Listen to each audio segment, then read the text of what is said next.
कभी सोचा है कि हमारे आसपास की हर चीज किससे बनी है?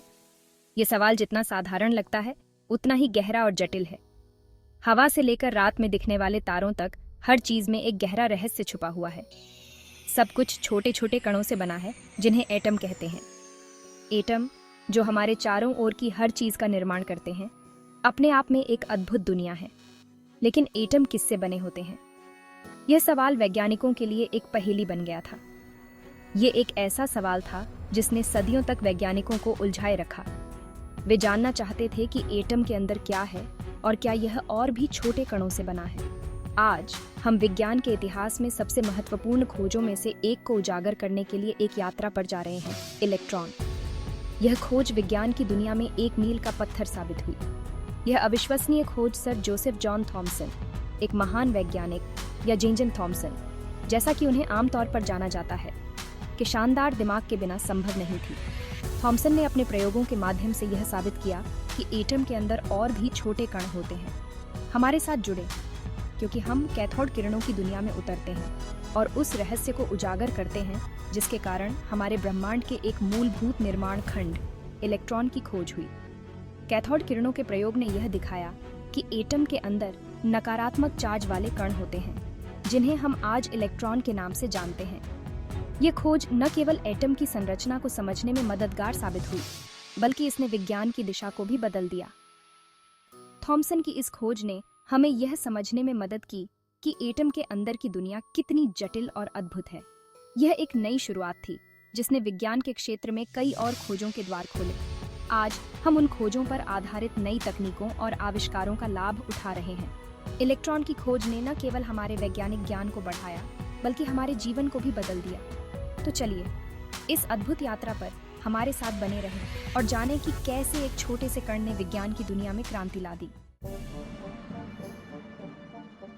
हमारी कहानी हमें 19वीं सदी के अंत में ले जाती है, एक ऐसा समय जब दुनिया एक तकनीकी क्रांति के कगार पर थी। ये वह युग था जब भाप इंजन और औद्योगिक मशीनें मानवता के जीवन को बदल रही थीं। शहरों में कारखानों की चिमनियों से धुआं निकलता था और सड़कों पर घोड़ों की गाड़ियों की आवाजाही होती थी। बिजली अभी भी एक अपेक्षाकृत नई घटना थी और वैज्ञानिक इसके रहस्यों को खोलने के लिए उत्सुक थे। यह वह समय था जब एडिसन और टेस्ला जैसे महान आविष्कारक अपने प्रयोगों में लगे हुए थे और दुनिया को रोशनी देने के नए तरीकों की खोज कर रहे थे। कैम्ब्रिज यूनिवर्सिटी में कैवेंडिश प्रयोगशाला में एक प्रसिद्ध भौतिक विज्ञानी जेन थॉमसन का प्रवेश। थॉमसन का काम विज्ञान की दुनिया में क्रांति लाने वाला था। थॉमसन कैथोड रे ट्यूब, एक विशेष गैस से भरी और इलेक्ट्रोड से सुसज्जित कांच की नलियों द्वारा उत्सर्जित रहस्यमय चमक से मोहित हो गए थे। इन ट्यूबों में होने वाले प्रयोगों ने वैज्ञानिकों को बिजली की प्रकृति के बारे में नई जानकारी दी। इन नलियों में बिजली की प्रकृति को समझने की कुंजी थी और जैसा कि हम जल्द ही खोज लेंगे, स्वयं परमाणु की संरचना। थॉमसन के इन प्रयोगों ने इलेक्ट्रॉन की खोज की नींव रखी, जिसने परमाणु भौतिकी के क्षेत्र में एक नई दिशा दी। यह वह समय था जब विज्ञान ने अपने पंख फैलाने शुरू किए और मानवता को एक नई दिशा में ले जाने की तैयारी की। इससे पहले कि हम थॉमसन के अभूतपूर्व प्रयोग में उतरें, आइए कैथोड किरणों पर कुछ प्रकाश डालें। प्रकाश की किरण की कल्पना करो, लेकिन फोटॉन के बजाय यह ऋणात्मक इलेक्ट्रोड या कैथोड से धनात्मक इलेक्ट्रोड या एनोड की ओर शूटिंग करने वाले छोटे कणों से बना है। मूल रूप से यही कैथोड किरण है। ये किरणें उस समय एक पहेली थीं। वे सीधी रेखाओं में यात्रा करते हुए प्रतीत हो रहे थे, लेकिन उनका सटीक स्वरूप एक रहस्य बना रहा। वे तरंगें थीं या कण, वे किस चीज से बने थे? थॉमसन की सरलता और सावधानी पूर्वक प्रयोग जल्द ही उत्तर प्रदान करेंगे। कैथोड रे ट्यूब या सीआरटी थॉमसन का वैज्ञानिक खेल का मैदान था। यह एक सीलबंद कांच की नली होती है जिसमें से अधिकांश हवा को निर्वात बनाने के लिए पंप किया जाता है। अंदर दो धातु के टुकड़े होते हैं, कैथोड और एनोड। जब इलेक्ट्रोड के पार एक उच्च वोल्टेज लगाया जाता है तो कुछ आश्चर्यजनक होता है।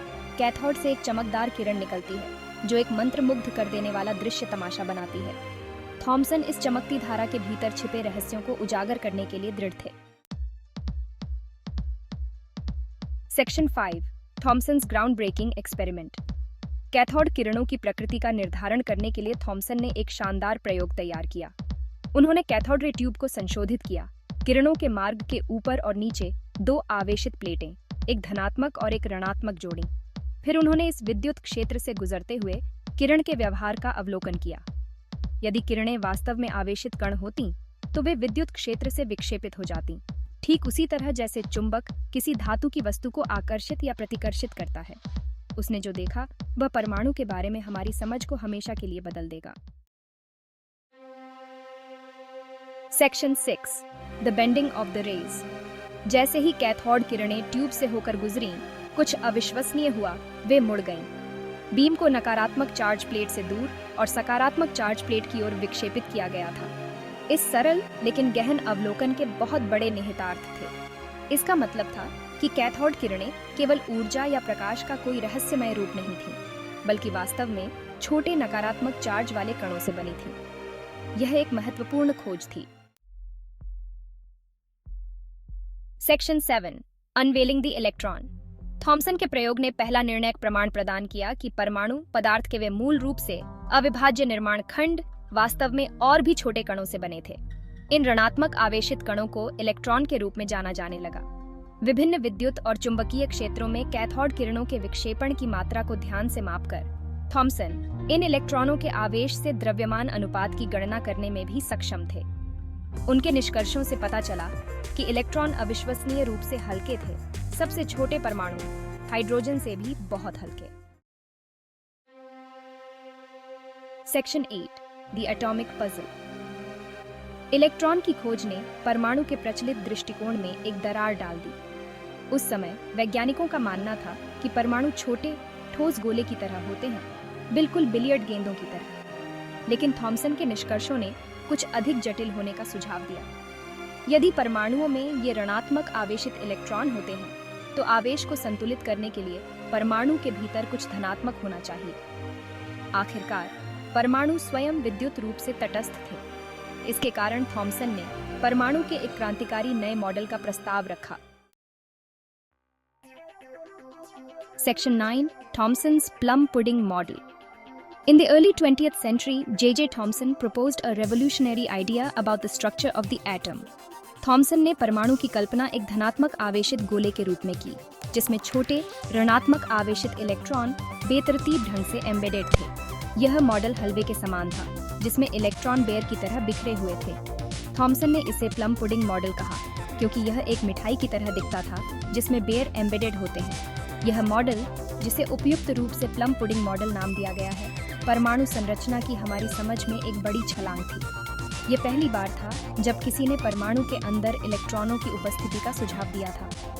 थॉमसन का मॉडल वैज्ञानिक समुदाय में व्यापक रूप से स्वीकार किया गया और इसने परमाणु संरचना के अध्ययन के लिए एक नई दिशा प्रदान की। जबकि बाद की खोजों ने परमाणु की हमारी समझ को और भी परिष्कृत किया, थॉमसन के मॉडल ने भविष्य की वैज्ञानिक सफलताओं के लिए आधार तैयार किया।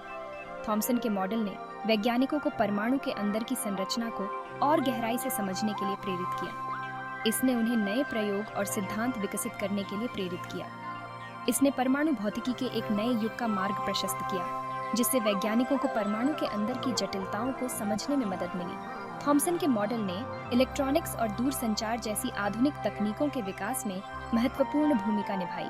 इसने हमें यह समझने में मदद की कि कैसे छोटे कण बड़े पैमाने पर तकनीकी प्रगति को प्रभावित कर सकते हैं। Section 10, the enduring legacy. Electron की जे. थॉमसन की खोज किसी वैज्ञानिक क्रांति से कम नहीं थी। इसने पदार्थ और बिजली के बारे में हमारी समझ को मौलिक रूप से बदल दिया, परमाणु भौतिकी के एक नए युग की शुरुआत की। उनके काम ने न केवल उन्हें 1906 में भौतिकी में नोबेल पुरस्कार दिलाया, बल्कि उसके बाद की सदी में अनगिनत वैज्ञानिक प्रगति की नींव भी रखी।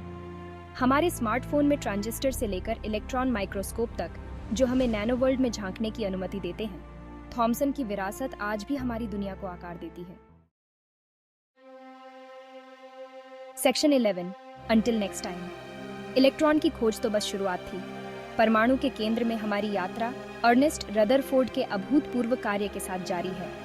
अगली बार हमारे साथ जुड़ें, क्योंकि हम सोने की पन्नी प्रयोग में तल्लीन हैं, एक महत्वपूर्ण क्षण जिसने परमाणु के नाभिक की वास्तविक प्रकृति का खुलासा किया।